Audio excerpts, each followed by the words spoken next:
राधे राधे दोस्तों। एक बार फिर से स्वागत है आपका हमारे चैनल सनातन कहानियाँ में। एक बार फिर से आपके लिए एक बहुत ही रोचक प्रसंग लेकर हाजिर हुए हैं। कृपया वीडियो में अंत तक बने रहिएगा। प्राचीन काल में सत्यव्रत नाम के एक राजा राज्य करते थे। वह प्रतिदिन पूजा पाठ किया करते थे। उनके पास किसी भी चीज़ की कमी नहीं थी। वह धन दौलत से लेकर हर प्रकार की सुख सुविधा से समृद्ध थे। हालांकि इसके बावजूद राजा की एक इच्छा थी जिसे वह पूर्ण करने की चाह रखते थे। दरअसल राजा सत्यव्रत को किसी प्रकार से स्वर्गलोक जाने की इच्छा थी। वह अपने जीवन में कम से कम एक बार स्वर्गलोक के सौंदर्य को देखना चाहते थे, लेकिन उन्हें इसका मार्ग नहीं पता था। इधर दूसरी तरफ ऋषि विश्वामित्र अपनी तपस्या के लिए घर से बाहर निकले। चलते चलते वह अपनी कुटिया से काफ़ी आगे चले गए। काफ़ी समय बीत गया, लेकिन वह नहीं लौटे। इस कारण उनका परिवार भूख और प्यास से बेहाल हो रहा था। राजा सत्यव्रत को जब यह पता चला तो उन्होंने ऋषि विश्वामित्र के परिवार के पालन पोषण की जिम्मेदारी ले ली।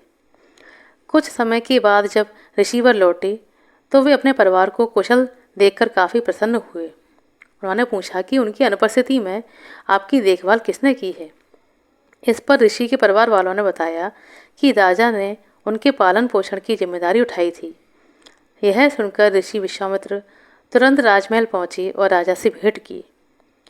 वहां पहुंचकर उन्होंने सबसे पहले महाराज को धन्यवाद दिया। इस पर राजा ने ऋषि से अपनी इच्छा पूर्ण होने का आशीर्वाद मांगा। राजा की बात सुनकर ऋषि विश्वामित्र ने कहा, बोलिए महाराज, आपको क्या वरदान चाहिए।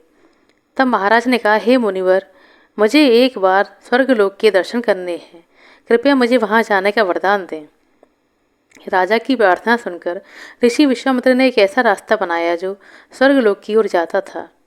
यह देख राजा सत्यव्रत बहुत खुश हुए। वह तुरंत ही उस रास्ते पर चल पड़े और स्वर्गलोक पहुंच गए। वहां पहुंचते ही इंद्रदेव ने उन्हें नीचे धक्का दे दिया, जिसके कारण वे सीधे पृथ्वी पर आ गिरे।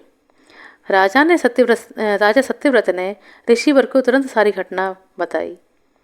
राजा की बात सुनकर ऋषि विश्वामित्र गुस्से से आग बबूला हो उठे।